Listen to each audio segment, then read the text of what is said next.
اللہ کی قسم جھک جانے میں جو عزت ہے وہ سر اٹھانے میں نہیں ہے، چپ رہنے میں جو سکون ہے وہ جواب دینے میں نہیں ہے۔ ایک عورت نے پوچھا یا رسول اللہ میرے خامند کا میرے اوپر کیا حق ہے؟ آپ نے فرمایا تیرے خامند کے جسم پہ پھوڑے نکل آئیں اور ان میں گندا پانی جمع ہو جائے اور تو زبان سے چاٹ چاٹ کے اس کے زخم صاف کرے تو بھی تو نے خامند کا حق ادا نہیں کیا۔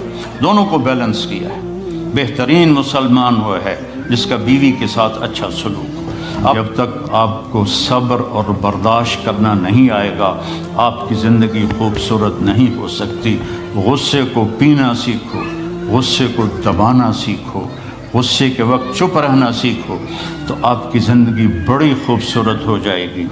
دل دریا سمندروں ڈوبے کون دلاندیاں جانے ہو، وچے بیڑے وچے جھیڑے وچے ونج مہانے ہو۔ میرے نبی نے گھروں کو آباد کرنے کا ایک خوبصورت طریقہ بتایا کہ اس زبان پہ قابو کر لو، اس زبان پہ قابو کر لو، خاموش رہنا سیکھ لو۔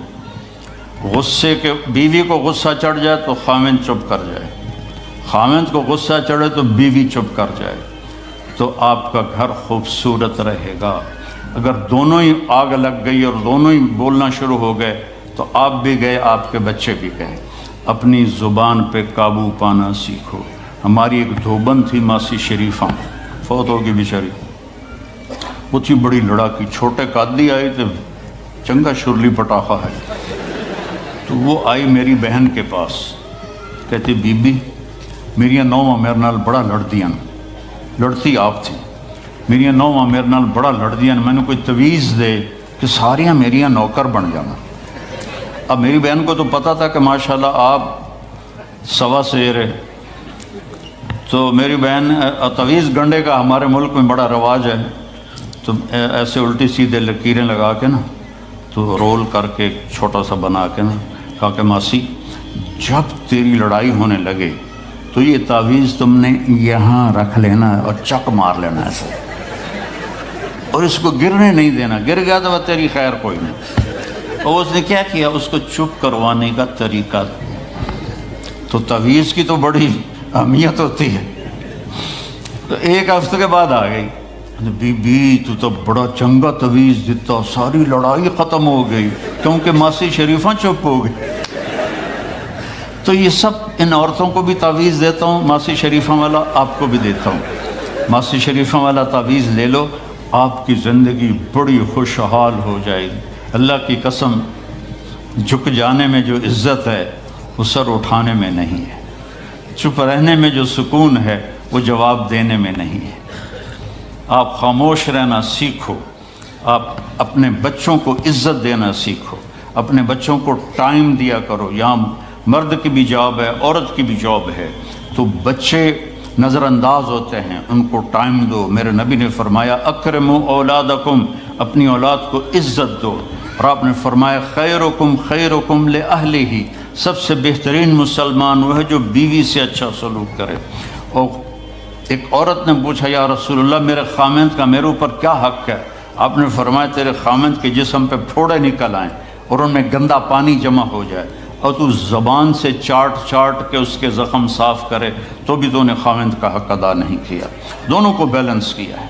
بہترین مسلمان وہ ہے جس کا بیوی کے ساتھ اچھا سلوک ہو۔ آپ نے 11 شادیاں کی، یہ شوق کی نہیں تھیں، یہ اللہ کے حکم کی تھیں اور ہمیں زندگی سمجھانے کے لیے تھیں کہ آپ یہاں رہو یا کہیں اور جگہ رہو، جب تک آپ کو صبر اور برداشت کرنا نہیں آئے گا آپ کی زندگی خوبصورت نہیں ہو سکتی۔ غصے کو پینا سیکھو، غصے کو دبانا سیکھو، غصے کے وقت چپ رہنا سیکھو تو آپ کی زندگی بڑی خوبصورت ہو جائے گی، بہت حسین ہو جائے گی۔ زندگی اندر ہے، باہر نہیں۔ اب رولز رائس میں چڑھ کے کوئی اچھی زندگی نہیں گزار رہا ہے، لائف تو اندر ہے۔ دل دریا سمندروں ڈوبے کون دلاندیاں جانے ہو، وچے بیڑے وچے جھیڑے وچے ونج مہانے ہو۔ یہ اندر ہے، لائف اندر ہے۔ اور کیا لطف انجمن کا جب دل ہی بجھ گیا ہو، جب اندر بجھا ہوا ہو تو پھر باہر کی چیزیں کوئی مزہ نہیں دیتی۔ عاصم کے مرنے کے بعد ہمیں کوئی شے اچھی نہیں لگتی، حالانکہ لائف ہر نعمت موجود ہے، سب کچھ موجود ہے۔ میرے بیٹے کا نام عاصم تھا جو فوت ہوا ابھی، جو 36 سال کی عمر میں، تو کوئی شے اچھی نہیں لگتی کہ اندر ویرانی آ گئی۔ یہ اندر میں خوشحالی ہو، اس کے لیے صرف ایک ہی دوا ہے، وہ ہے محمدی بننا اور محمدی اخلاق کو اختیار کرنا، اللہ کے نبی کے طریقے پر چلتے ہوئے اپنی جان سے لڑائی لڑنا۔ ایک ہمارا دوست تھے، وہ تبلیغ میں گئے تو ان کو داڑھی رکھنے کا شوق ہو گیا، اب بیوی ان کی رکاوٹ بنے، کیا داڑھی رکھو گے تو مجھے طلاق دینی ہوگی۔ اب وہ کافی دیر بیچارے سوچتے رہے، ایک دن ان کو ترکیب سوچی، آ کے بیگم سے کہنے لگے میرا جی چاہ رہا ہے کہ میں دوسری شادی کروں، لیکن میں سوچتا ہوں پہلے داڑھی رکھوں یا پہلے شادی کروں۔ تو ان کی بیگم نے کہا پہلے داڑھی رکھ لو، پہلے داڑھی رکھ لو۔ تو ایسے اپنی بیگمات کو مناؤ پیار محبت سے۔ عزت تو نبی کے طریقے میں ہے، نبی کا طریقہ چھوڑ کے میرا والد مجھے ڈاکٹر بنانا چاہتا تھا، تو آج میں یہاں کھڑا ہوتا، اگر میں ڈاکٹر ہوتا، میرا چھوٹا بھائی ڈاکٹر ہے، بہت اعلیٰ ڈاکٹر ہے، تو میں یہاں کھڑا ہوتا۔ مجھے یہاں میرے نبی کا طریقہ لے کر آیا ہے، میرے نبی کی سنت لے کر آئی ہے، میرے نبی کی زندگی لے کر آئی ہے، اور آپ جس محبت سے تشریف لائے ہیں اس کے پیچھے میرے نبی کی زندگی ہے۔ تو اللہ کی قسم عزتوں کا خزانہ ہے میرے نبی کی پاکیزہ زندگی۔ تو آپ نے ہمیں پوری زندگی گزار کے دکھایا۔ حضرت عائشہ کی دلداری فرما رہے ہیں، عائشہ انہو لیہون علی ان اریتک زوجتی فی الجنہ، عائشہ مجھے تو جب سے پتہ چلا ہے تو جنت میں میری بیوی ہے، میرے لیے تو مرنا ہی آسان ہو گیا ہے۔ بھلا جس نے رب کو دیکھا ہو اس کے لیے کسی اور کی حاجت رہ جاتی ہے؟ باقی یہ صرف دلداری کے لیے تھا۔ ایک دوسرے کی تعریف کرو، ایک دوسرے کے لیے اظہار محبت کرو۔ آج کا ماحول ایسا ہے، بیگم سے کہو گے آئی لو یو، کی خیر تو ہے کی ہے، وہ تم سے کہے گی آئی لو یو تو تم بھی پوچھو گے خیر تو ہے، کوئی چکر تو نہیں آ رہے۔ اظہار کرو، اظہار محبت کرو، اس سے آپ کے پاؤنڈنگ ہوگی۔ اولاد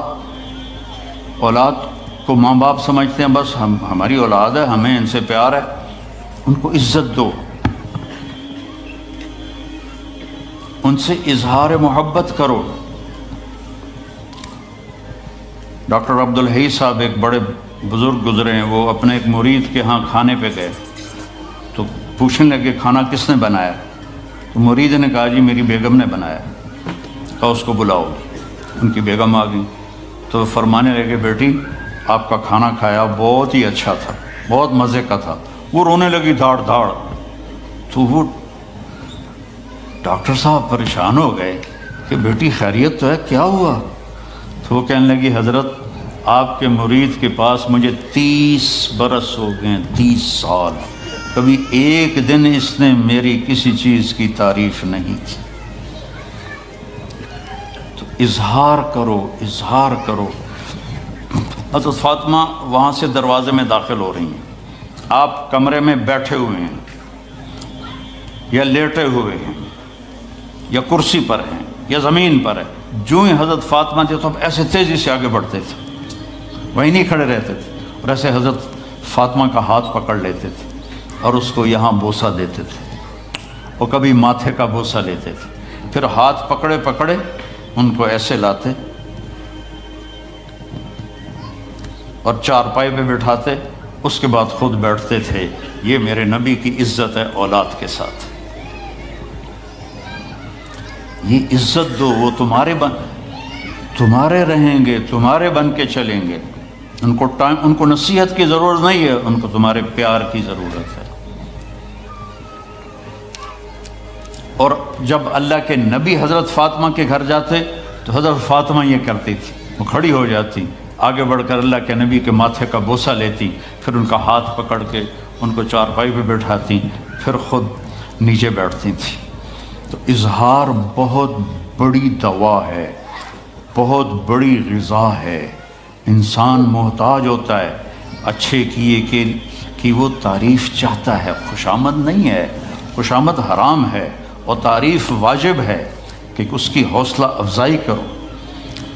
تو یہ آپ کے بڑے گھر سے اور بڑی گاڑیوں سے آپ کی زندگی خوبصورت نہیں بنے گی، نبی پاک صلی اللہ علیہ وسلم کی مبارک زندگی کو اپنانے سے آپ کی زندگی خوبصورت بنے گی۔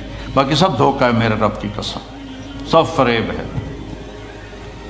کچھ سال پہلے یہاں سے کوئی بڑے تاجر کی بیگم گئیں وہاں لاہور، تو مجھے انہوں نے ملنے کی خواہش ظاہر کی، تو ملانے والے نے کہا کہ یہ خاتون کے جو خامد ہیں وہ پاؤنڈ میں اربوں پتی ہیں، پاؤنڈ میں۔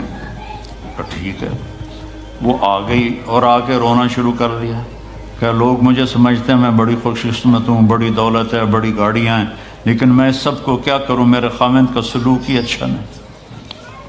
ہر شے اس نے زیرو کر دی کہ سلوک اچھا نہیں۔ اس کے چند دن بعد ایک اور واقعہ پیش آیا۔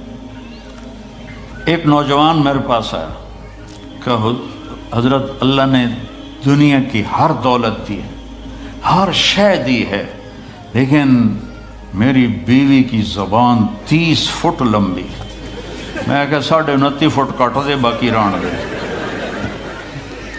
کہ اس کی زبان بڑی لمبی ہے، میں تنگ، اگر بچے نہ ہوتے تو میں اس کو طلاق دے دیتا۔